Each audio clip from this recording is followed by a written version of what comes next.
I don't know, man.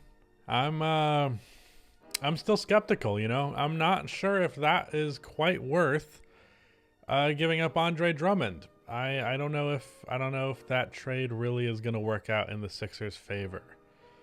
I don't know, it doesn't look good to me. Hello everybody, welcome to Us Rusty Bucket. Subscribe to the channel if you haven't already and drop a like on this video. I am trying to hit 100k subscribers by the end of the playoffs, so your subscription would be much appreciated. Also drop a like, only takes 1 second and it makes a massive difference. I'm going to talk about James Harden's debut here, but there was a video that I wanted to do on this channel I just never got around to. I got to get a lot better about uploading on this channel, but back-to-back days here, so at least I'm, improvement. A lot of reactions to the James Harden trade truly perplexed me. The number one being that the notion that the Sixers got worse from this trade. Absolutely fucking hilarious. There are actually people who think the Sixers got worse from this move, and it's not 5 people. It's like, I don't know, 10% of people reacting to this trade, maybe 5%, but it's allowed 5%. Genuinely, not kidding, huge chunk of people who have thought this, and I pointed that idea out in my Sixers video that I did a couple of days ago, and I was like, surely the entire comment section is going to be like, LOL, those people. But no, there were like a couple of other people putting the same sentiment. Do you know how valuable Andre Drummond and the 10 minutes per game he would get in the playoffs is? Like, get the fuck out of here. Andre Drummond is a good backup center, but a good backup center is literally the most replaceable thing in all of basketball. And it doesn't matter because Joel Embiid is going to play 40 minutes a game in the playoffs. So the 8 minutes that it's going to be Paul Reed instead of Andre Drummond, or it's going to be Paul Millsap instead of Andre Drummond, whichever Paul it ends up being, I think it's worth James fucking Harden. And yeah, Seth Curry is a better catch and shoot player than James Harden. But I think the fact that James Harden can have a 30-point triple-double is a little bit more valuable than that. The reactions of this trade were truly fucking stupid, and that was proven today because James Harden had an immaculate debut alongside a really good game from Joel Embiid, and as a result, the Sixers absolutely smacked the Minnesota Timberwolves. And while the Sixers before this trade were already better than the Timberwolves, it wasn't by some overwhelming margin by any stretch, and James Harden made this team seem overwhelmingly better than the Timberwolves. And that was a clear difference. James Harden, 27, 8, and 12 in this game. 7 for 12 from the field, which is like the most efficient he's shot all season. 5 for 7 from outside, 8 for 9 from the free throw line. Only 2 turnovers, which has been a big issue with him this season. And Joel Embiid had 34 and 10. 10 for 18, 3 for 5 from outside, and 11 for 13 from the free throw line. James and Embiid had 19, I think it was, free throws combined in the first half. And then there was only 3 more after that, but there were a lot of people ready to get their jokes off as like, are these guys really going to get fucking 40 free throws between the two of them? Didn't end up happening, but there was a lot. The first half was definitely kind of slow paced because of this stuff. My concerns about Tobias Harris have rung true so far. His place in this offense just really isn't there. As a spot-up guy, he's not a particularly good three-point shooter. He doesn't really have many opportunities to create because either you'd rather have someone else create or people are getting in his way. I'd much rather just have a 3-and-D wing out there than Tobias Harris. So, I don't know. I might bring him off of the bench. Like, if I was making these lineups for the Sixers, I mean, fuck it. Put Danny Green at power forward. Who cares? It's 2022. Because I'd rather just have a defensive guy who's going to spot up and hit his threes over Tobias Harris, who's kind of going to hit his threes and then create offense in an awkward way. He was 2 for 9 in this one, 2 for 6 from outside. Just not ideal. If he could be more of a three-point shooter than he has been the past few seasons, that would be great. But otherwise, I really don't see an avenue in which Tobias Harris isn't off of this team next season. A pleasant surprise, though, was Tyrese Maxey was absolutely immaculate in this game. He had 28 points and 4 steals. Almost feels like because James Harden is there, he has even less responsibility to create for others, so he can really be a true bucket getter in its purest form. So Tyrese, he was great. A lot of this came in the fast break, and a lot of it was passes from James Harden. There's some fucking bullshit worldwide wob tweet that was like, Tyrese Maxey, I'm open. James Harden. So, like, James Harden hasn't been one of the most prolific passers in the game for the last however many fucking years. It's 6, I don't know. Just that was a stupid fucking tweet, a stupid fucking take. And so many takes around James Harden are apparently just blatantly stupid.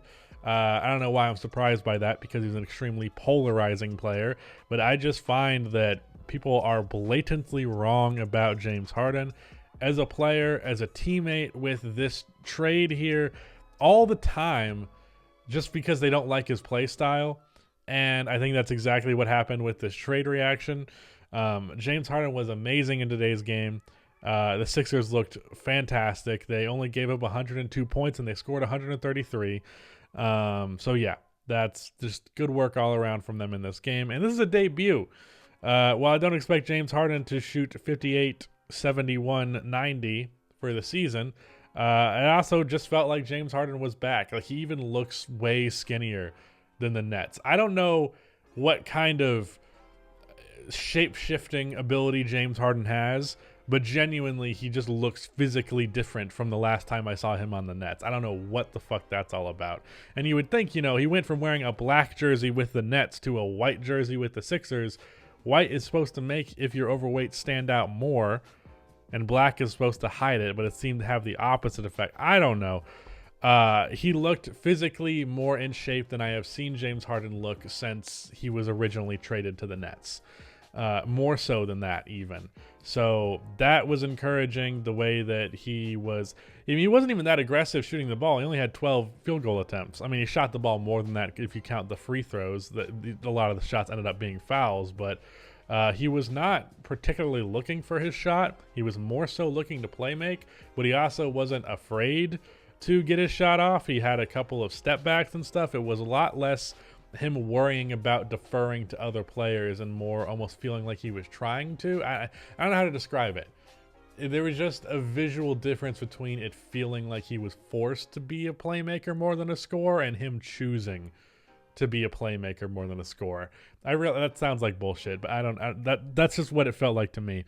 Joel Embiid and Harden's pick and roll was something that I had a particular level of attention to. Because I made a huge long point in my Sixers video about how the James Harden Joel Embiid pick and roll is not going to be a conventional pick and roll, and I'm curious how they're going to make it an actual positive play, just because the way that Joel Embiid works as a screener is fundamentally different and antithetical to the type of screener that we've seen James Harden play with before, which is pretty much just a rim running big man. Whereas Embiid is more likely to pop. He's more likely to just try and get post positioning rather than just simply diving to the rim. There was really only one possession I saw in this game where he strictly dove to the rim in the most traditional sense possible. And when he did that, he was awkward and he missed the shot. There was another that was like the screen and the action of it was far enough removed from the play, but it ended up resulting in an alley-oop. But he caught the alley-oop, but had to bring it back down and put it back up because he's just not that type of super high-flying player. He has a lot of weight holding him down, which is the reason why he's so damn dominant in the post, but it's a fact of the matter. So to that end, there were plays that were a little bit awkward, like the fact that he had to bring that ball down from the lob. He still got it because there wasn't enough defense there. But if Cat was in better positioning, for example, he could have actually given that the right contest. That the difference between going up with it off of the lob and bringing it back down is, you know, important. There was one play in particular where Embiid found himself some really, really deep post positioning because they doubled Harden off of the screen, and then Harden was able to make that pass to the low post position. He was able to go straight up with it for an and one. And, you know, there was a couple of plays where Embiid caught the ball as a screener and double came, passed it out to the perimeter. There was one play to Tyrese Maxey for a corner three, although the defender was already there and already contesting the shot. So it wasn't a great play, but stuff like that is possible. And I'd say overall, like, it's not a crazy deadly play, but it's not like these two guys aren't so talented it'll work. There was instances with like Joel Embiid getting proper positioning and he's able to score from there, or Harden getting an open opportunity off of the screen. It's not necessarily just your ball handler, screen, pass the big man, layup. That ideal of a pick and roll didn't really happen in this game, but there were other ways that offense was created, as you do pretty much anytime you have two incredible offensive players in an action together.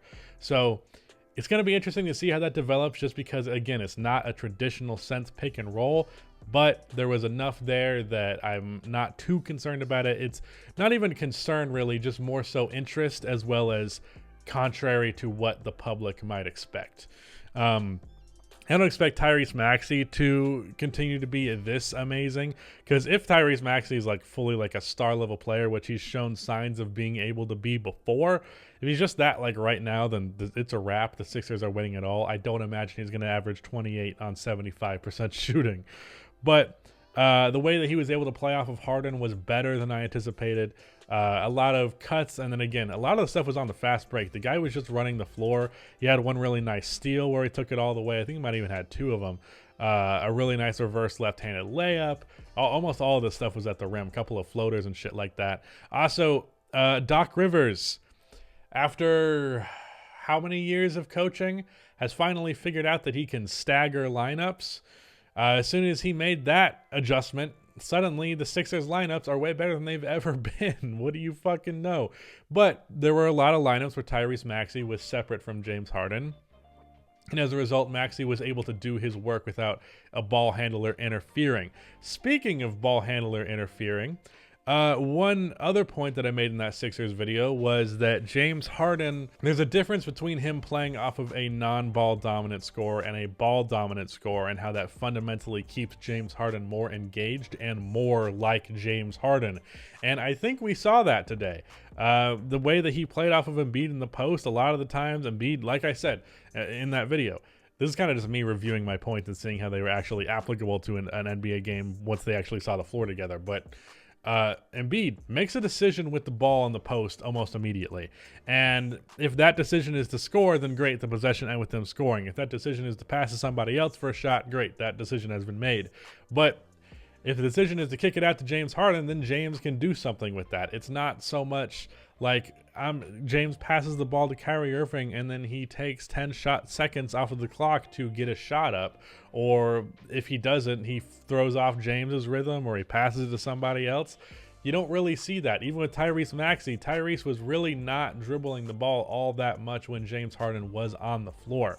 And when Joel Embiid was in the post, James Harden actually positioned himself off of the ball for proper just overall spacing. He wasn't standing at the hash. He wasn't, not moving whatsoever. It wasn't anything spectacular.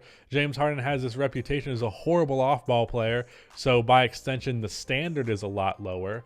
But I would say that he overall just did at least the bare minimum job required to be a respectable off-ball player.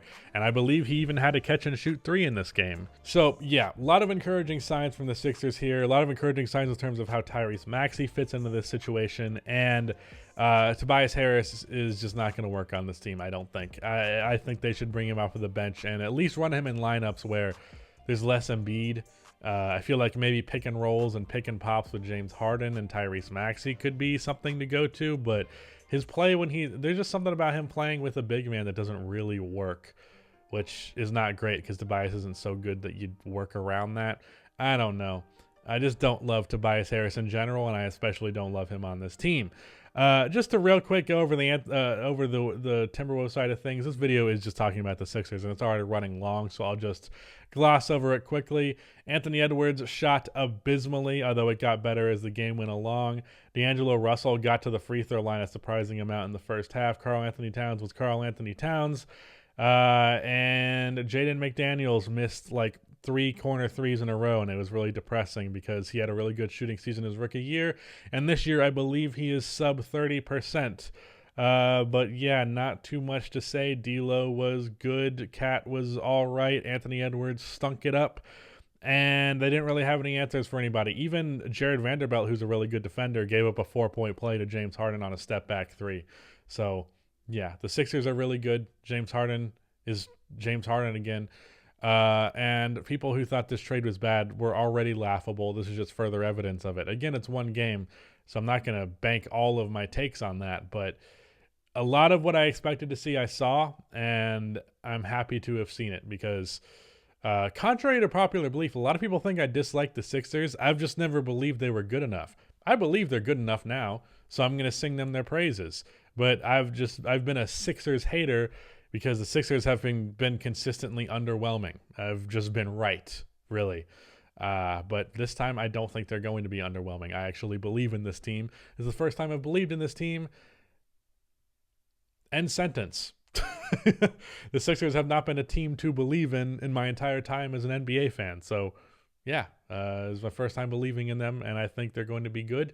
I don't know they're necessarily going to be the title favorite, but they have a very legit shot, and people saying that they lost this trade are the fucking weirdest and wrongest people ever. Well, yeah, this is a long-ass video. Goodbye.